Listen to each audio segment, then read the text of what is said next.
J'en viens maintenant au corpus coranique lui-même sur la violence. Je distinguerai deux périodes dans ce corpus, eu égard à la violence. D'abord, il y a ce que j'appellerais la violence mécoise.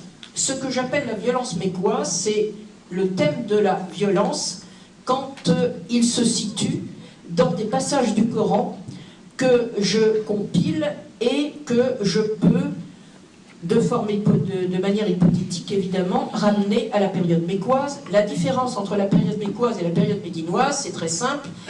Durant la période mécoise, Mohammed est dans sa tribu, et quand on est dans sa tribu, on ne peut pas s'attaquer aux siens. Donc, durant la période mécoise, ce qui s'échange, ce sont des paroles, et ces paroles peuvent être extrêmement violentes. Mais Mohammed ne peut pas agir contre sa propre tribu.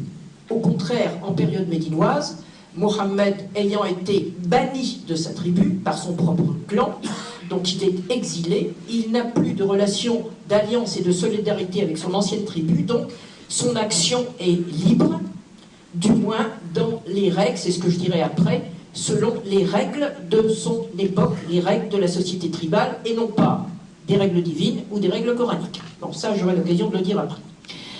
Qu'est-ce que c'est que la violence mécoise dans le Coran? Eh bien, je dirais que la violence mécoise dans le Coran, c'est la violence divine. En ce qui concerne la violence humaine, vous avez quoi? Vous avez quelques insultes. Et ce qu'il faut savoir, c'est que dans une société de tribus, on s'insultait volontiers sans que cela porte à conséquence. C'est-à-dire que l'insulte ne recevait comme réponse qu'une autre insulte, et non pas une action physique.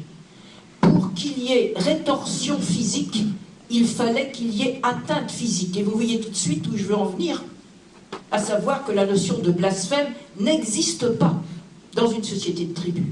Et quand on a vu ce qui s'est passé récemment au sujet des caricatures de Mohammed, de la violence que ça a occasionné, quand on sait que dans des pays musulmans contemporains, on peut mettre à mort pour blasphème, on ne saurait que conseiller aux idéologues d'aujourd'hui qui se comportent de cette façon de revenir au Coran dans son historicité. La seule chose qui était possible comme rétorsion physique en Arabie, c'est ce qui répondait à la loi tribale de la compensation du dommage. C'est le terme qisas, retranché à égalité, qui dit cela de façon exacte. C'était une règle tribale, ça n'est pas une règle divine, ça n'est pas une loi d'Allah.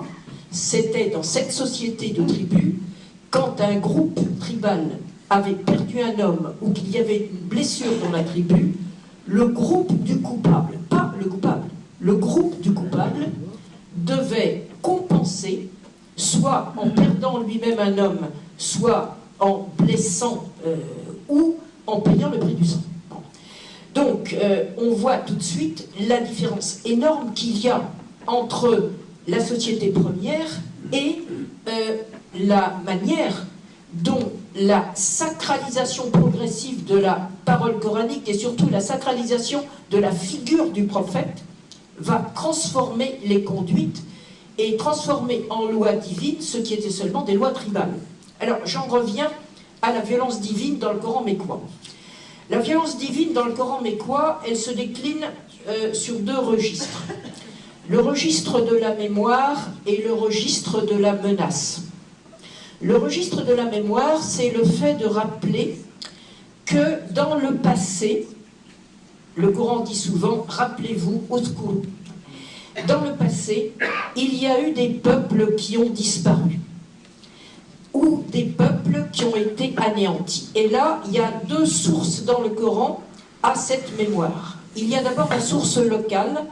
La source locale, c'est celle qui met en scène, dans des légendes qui n'ont rien à voir avec le monde biblique, la disparition représentée comme une légende de peuples d'Arabie. Et là, on a la double histoire des Ad et des Samoud. Les Ad étaient une tribu légendaire, on ne sait pas si elle a existé, du grand sud de l'Arabie, qui auraient disparu à la suite d'un vent violent. Et le Coran met en scène cette disparition brutale à la suite d'un cataclysme climatique, si on peut dire, en disant que c'est Allah, évidemment, qui a déclenché ce cataclysme. Donc Allah prend en compte ce qui était une légende locale. En ce qui concerne les Thamouds, c'est la mémoire fracassée, on peut dire, des anciens Nabatéens, puisque les Thamouds étaient en Arabie du Nord-Ouest, dans la zone de Hegra. Actuellement, c'est Madain Saleh, en Arabie. Et de cette partie de l'Arabie, il reste aujourd'hui, il y a une mission franco-saoudienne qui s'en occupe, il reste des ruines, pas des ruines, il reste des... je ne sais pas comment, des salles creusées dans le roc qui ont d'ailleurs été explorées par le père Jossen au début du XXe siècle et le père Savignac, qui ont relevé les inscriptions. C'est les vestiges nabatéens de El-Hijr. Et El-Hijr est cité dans le Coran, mais le Coran ne sait plus rien des Nabatéens, et donc le fait de voir ces grandes salles creusées dans le grès, dans les chicots gréseux de l'Arabie du Nord-Ouest, il considère que c'est un peuple qui a disparu. Et s'il a disparu, c'est que Allah l'a fait disparaître. Donc vous avez ce type de violence divine, on peut vous faire disparaître. Or, quand on est en Arabie, dans des conditions difficiles, eh bien, de vie difficile, eh bien, on s'attend, une tribu sait qu'elle peut mourir. Donc le fait qu'un peuple puisse disparaître, ça impressionne l'imaginaire de cette époque. Les autres histoires que l'on trouve, eh bien, elles sont d'origine biblique. C'est les histoires de Noé, c'est les histoires de Lot, et c'est surtout ce qui fait l'objet d'une insistance particulière dans la partie mécoise du Coran, c'est surtout la disparition de Pharaon. Pharaon, le pire tyran, est présenté dans le Coran comme le pire tyran que la terre ait porté, celui qui voulait s'égaler à Dieu, celui qui voulait s'élever jusqu'au Dieu de Moïse, et pourtant, malgré sa puissance terrestre, Pharaon a disparu, alors que Moïse lui avait été envoyé pour l'avertir, et évidemment, dans ce type de passage, on peut dire que Moïse est le masque de Mohammed, et que Mohammed peut considérer que si Moïse a réussi à vaincre Pharaon, lui, il réussira à convaincre sa tribu. Je vais passer à la période médinoise. Alors, quand on arrive en période médinoise, eh bien, là, je dirais que le Coran, la parole coranique, remet les pieds sur terre. Parce que Mohammed à Médine n'est plus dans le discours de la parole révélée, il est dans l'action qu'il doit mener pour réaliser son objectif, qui n'est pas de massacrer sa tribu, mais de la rallier. Et rallier sa tribu, il y réussira au bout de ce qu'on considère avoir été 8 ans. Alors, ces 8 ans vont se décliner comment? Elles vont se décliner en actions de force qu'on appelle les razzias, les razawat. Mais attention, là encore, on nous présente Mohammed comme un prophète guerrier. Ces actions de force ne sont que la manière qu'a Mohammed de réussir à se faire reconnaître comme interlocuteur politique crédible par la tribu qu'il a bannie. Car aussitôt qu'il aura réussi à se faire reconnaître comme tel, il va se lancer dans la négociation. Il va jouer notamment un fameux coup de poker à la suite de quelques razzias victorieuses. Il va prétendre tout d'un coup qu'il est éloigné de la Mecque et qu'il voudrait bien y faire le pèlerinage et que ces méchants Mécois l'empêchent de faire le pèlerinage. Et là, c'est vraiment un coup politique extraordinaire. Il va quitter Médine avec ses quelques partisans et se présenter devant les portes de la Mecque. Il n'entrera pas parce que là, ce serait transgresser les frontières. Et là, qu'est-ce qu'il va faire? Eh bien, il va commencer à négocier avec les Mécois. Donc, en fait, l'objectif politique de Mohammed, c'est un objectif politique qui passe par les règles de son époque, et je dirais, quelque part, qu'Allah n'y est pour rien. Allah le protège, mais le Coran ne peut contrevenir aux règles de sa société, et si par malheur il y a une transgression de ces règles, eh bien c'est un véritable scandale. Et là, on a une allusion à une transgression dans le Coran. C'est dans la sourate 2, verset 217. C'est un épisode qui précède les expéditions victorieuses de Mohammed, les razzias qu'il mène, pas pour tuer, mais pour impressionner, comme je l'ai dit. Avant de lancer ces razzias victorieuses, dont la première est la fameuse expédition de Badr, contre une caravane qui s'échappe, contre le corps de renfort de la caravane qui avait été envoyé pour protéger la caravane, eh bien, avant cet épisode, il y avait une transgression. Cette transgression est très intéressante à analyser. Alors, c'est là que la sira, la vie d'époque abbasside de Mohammed nous sert. Je dirais qu'on peut utiliser historiquement la sira quand on trouve une allusion coranique, première chose, et deuxième chose, quand cette allusion coranique et l'élément de la sira que l'on repère entrent en concordance avec l'anthropologie de cette société. Si vous avez quelque chose de trop musulman, vous vous dites ça, c'est fabriqué après. Par contre, si vous avez une concordance entre un passage du Coran, entre une allusion ou une description dans la sira, ou chez un historiographe postérieur, et l'anthropologie de ce terrain, vous pouvez dire que vous êtes dans une situation vraisemblable. Donc ce que fait l'historien, c'est d'essayer d'aboutir à de la vraisemblance historique, puisqu'évidemment, on ne pourra jamais dire un tel a fait ceci ou dit cela à telle époque, à tel moment. Alors, je reviens sur cette histoire de transgression. Avant de lancer les expéditions qui le verront victorieux, Mohammed aurait envoyé un petit corps d'observateurs sur la route entre la Mecque et Taïf. La Mecque et Taïf sont séparés par 70 km. Taïf est une ville de montagne à 1400 mètres à peu près. Et il y a des points d'eau entre les deux. Donc les observateurs de Mohammed se seraient embusqués près d'un point d'eau. Et voilà qu'arrive un petit convoi qui vient de Taïf. Taïf, c'est une ville où il y a de l'agriculture, alors qu'à la Mecque, il n'y a rien. Et donc, un petit convoi chargé de marchandises.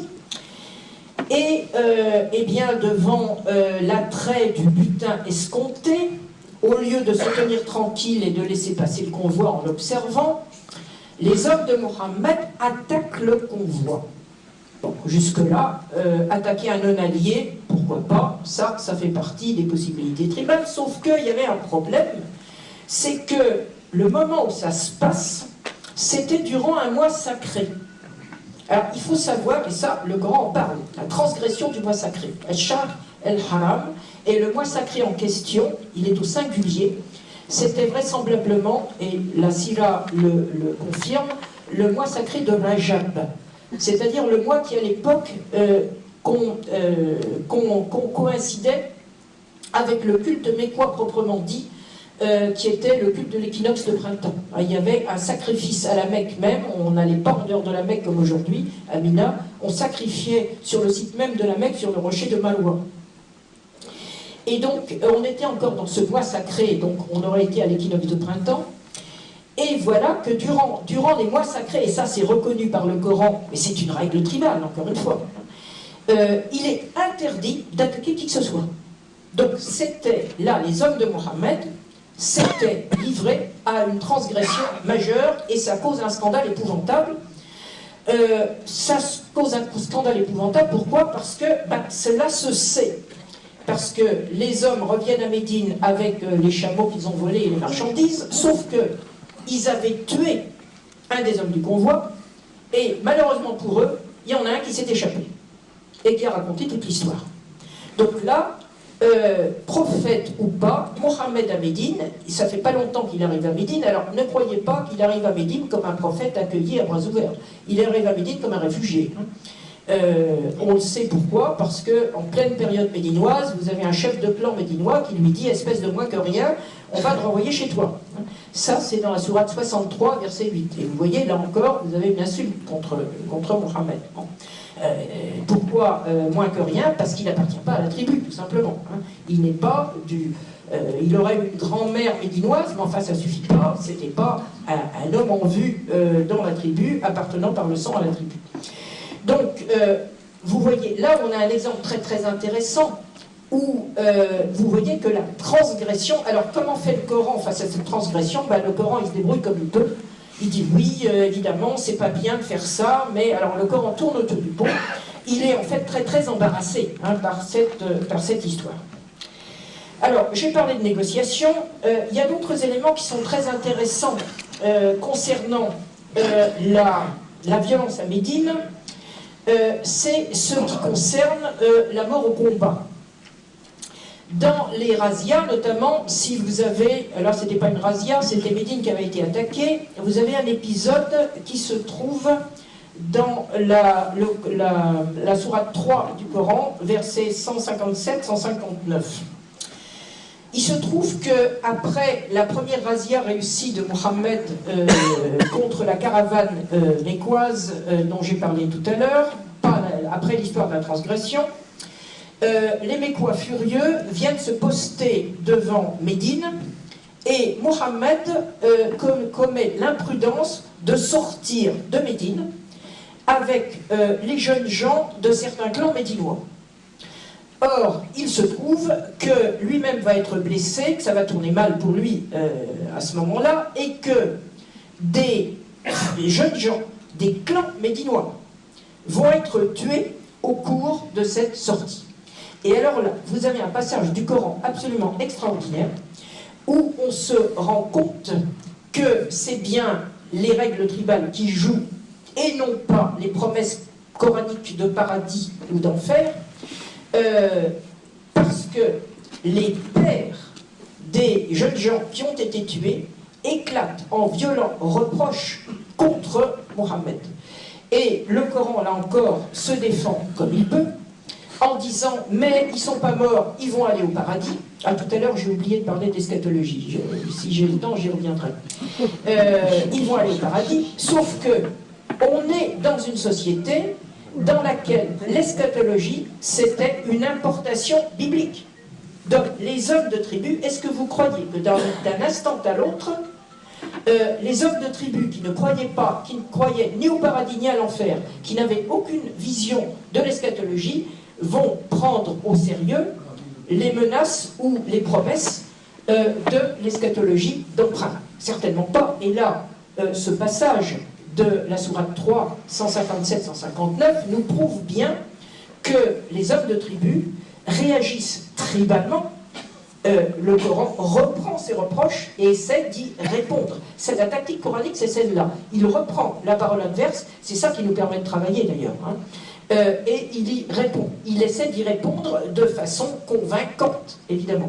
Et dans ces réponses, il y a peut-être d'ailleurs des interpolations postérieures, quand ça paraît un petit peu trop musulman, bon, on peut se poser des questions. Mais ce qui est intéressant dans ce pacha, ce que je vous cite, c'est que après avoir essayé de répondre tant bien que mal à la fureur des chefs de clan qui ont perdu les fils, eh bien, qu'est-ce qu'on trouve dans le Coran? C'est au verset 159 de la sourate 3, on trouve un mot qui, anthropologiquement, est formidable, « Shawirhum ». La prochaine fois, c'est moi qui ajoute la prochaine fois, consulte-les avant de te lancer dans une expédition dangereuse. Donc là, vous voyez bien que c'est pas la loi d'Allah qui règne, c'est la loi tribale. Alors, en ce qui concerne le fameux verset du sabre, là encore, vous avez ce verset de la sourate 9 au verset 5, qui nous dit la chose suivante: quand les mois interdits, les mois où le combat est interdit seront écoulés, le texte actuel nous dit tuer ceux qui associent à Dieu.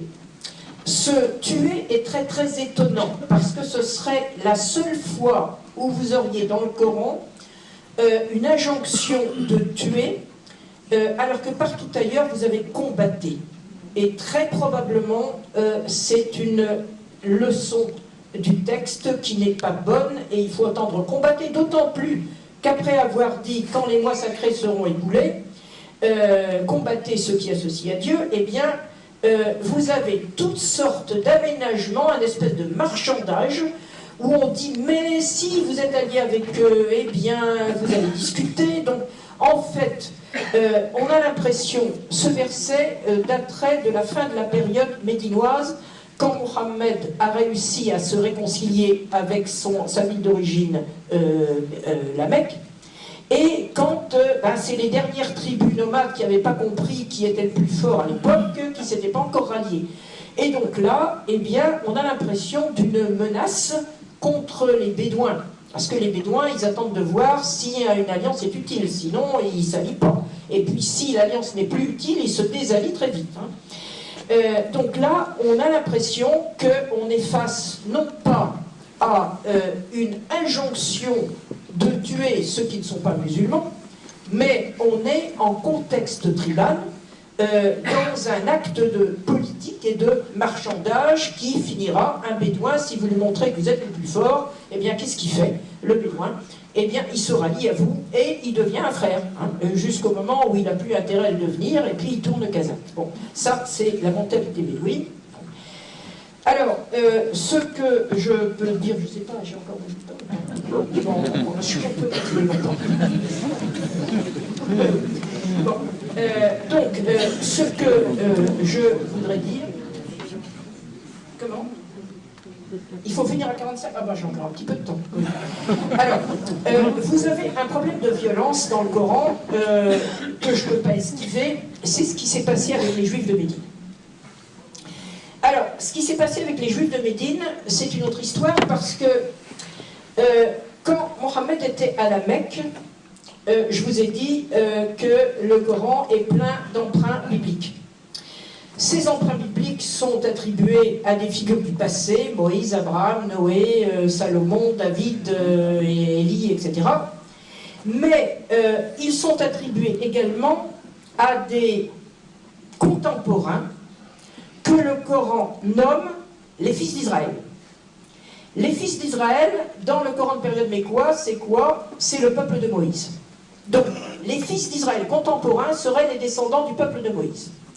Or, quand Mohammed est face à sa tribu, et que cette tribu lui rit au nez et l'insulte, quel recours a-t-il?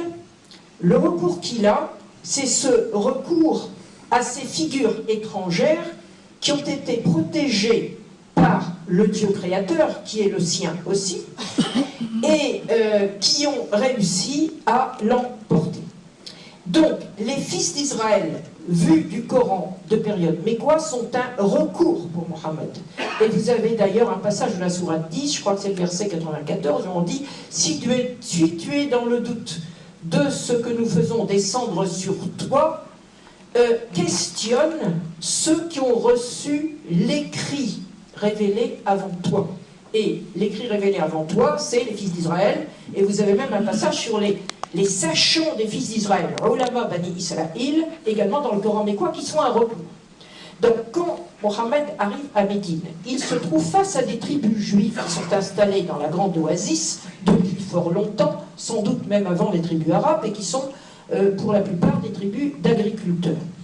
Mais ces juifs de Médine, eh bien, ils sont organisés, ils ont leur village séparé, pour certains d'entre eux, ils ont leur rabbin, et ils transportent leur rouleau sacré, leur asphalt, sur des ânes. Vous avez un passage comme celui-là dans le Coran, les asphalt. Et puis, ces rabbins médinois, si Mohammed commence à s'adresser à eux en leur racontant les emprunts coranisés d'origine biblique, je ne sais pas la tête qu'ils doivent faire, mais bon, ça doit leur faire drôle. Donc, apparemment, Mohammed essaie de causer avec eux. Vous avez des passages, alors c'est dans la sourate 16, où on leur dit « discute avec eux de la meilleure façon », etc. Mais il se fait proprement envoyer balader. On se moque de lui, on lui soumet un espèce d'arbitrage alors que les hommes sérieux, les gens sérieux ne viennent pas. Et donc, en fait, il n'y a pas moyen de discuter avec les rabbins médinois qui ne veulent absolument pas dialoguer sur le plan idéologique et religieux avec Mohammed. Alors là, je dirais que le discours s'enflamme.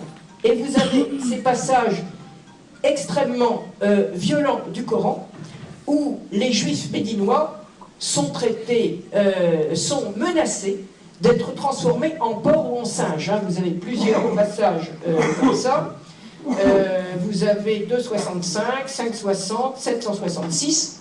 Mais en fait, la violence extrême de ce discours, ça reflète quoi? Ça reflète un aveu d'impuissance. C'est-à-dire, le discours a beau être insultant de la pire façon qui soit, en tant qu'homme de tribu à Médine et en plus réfugié, Mohammed ne peut rien contre les juifs médinois sur le plan religieux, sur le plan idéologique. Et donc, ce qui va se passer, vous avez cette violence du discours, mais qui reflète une impuissance. Ce qui va se passer, c'est qu'il faudra un prétexte tribal ou une raison tribale. Alors là, les avis des spécialistes sont partagés.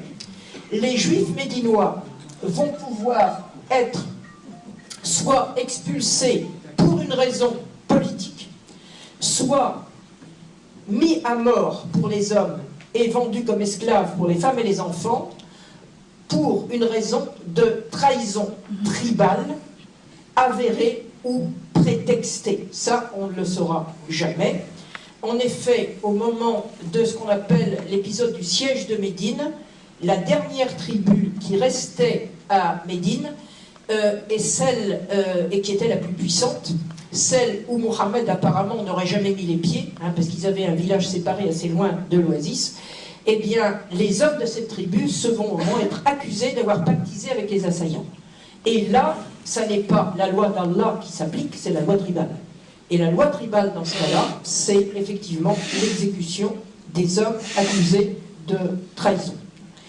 Donc, vous voyez que quand on traite du Coran, il faut essayer de le remettre en contexte d'époque. Mais ce que je vous dis là, du point de vue tribal, évidemment, à partir du moment où le Coran entre dans un processus de sacralisation, tout cet arrière-plan, tout cet arrière-texte anthropologique n'existe plus pour les hommes d'après. Et donc, les lectures du Coran vont pouvoir devenir erratiques et plonger dans une idéologie qui correspondra aux enjeux de chaque époque. Et aujourd'hui, ce que l'on voit avec la violence contemporaine, c'est une reconstruction de ce passé à la mesure des enjeux et du chaos des crises actuelles, notamment avec Daesh. Je dois dire que les Wahhabites y sont aussi pour quelque chose, parce que les premiers à avoir commencé au XVIIIe siècle à se lancer dans la violence extrême, c'est ce qui était considéré à l'époque comme une secte quasiment hérétique, dont tout le monde se moquait, hein, qui étaient les Wahhabites. Il faut savoir que les Wahhabites du XVIIIe siècle ont été pourchassés par le Khedive d'Égypte à la demande des Ottomans, et que plusieurs ascendants de la dynastie actuelle des Séoudes ont été pendus haut et court à Constantinople. Donc, le problème qui se pose aujourd'hui à nous, c'est de retrouver une historicité pertinente en coupant le temps de l'islam en tranches et en remettant les discours et les croyances à leur place, en faisant une historicisation. Mais je pense que pour réussir à historiciser de cette façon, une des seules voies que je vois praticables, c'est celle de revenir constamment aux sociétés qui ont été les usagères, si je puis dire, ou les usagers du Coran à leur époque, et non pas d'essayer de revenir à un passé qui n'a pas existé. À l'époque de Mohammed, on ne portait pas d'habits musulmans, hein, on ne portait pas de qamis, on portait l'habit tribal de l'époque. Les femmes portaient les habits, les femmes des villes portaient l'habit des femmes des villes, et les bédouines portaient l'habit des bédouines. Donc, essayer de faire revivre une époque qui n'existe plus. L'esclavage existait dans la société tribale d'Arabie, Daesh a esclavagisé des populations, mais ça n'est pas le Coran qui invente l'esclavage, c'est la société tribale qui comportait l'esclavage à son époque. Et d'ailleurs, le Coran Mohammed tente d'adoucir, si je puis dire, en demandant très souvent la libération des esclaves, et notamment comme aumône pour quelqu'un qui aurait, ou comme compensation pour quelqu'un qui aurait commis une faute.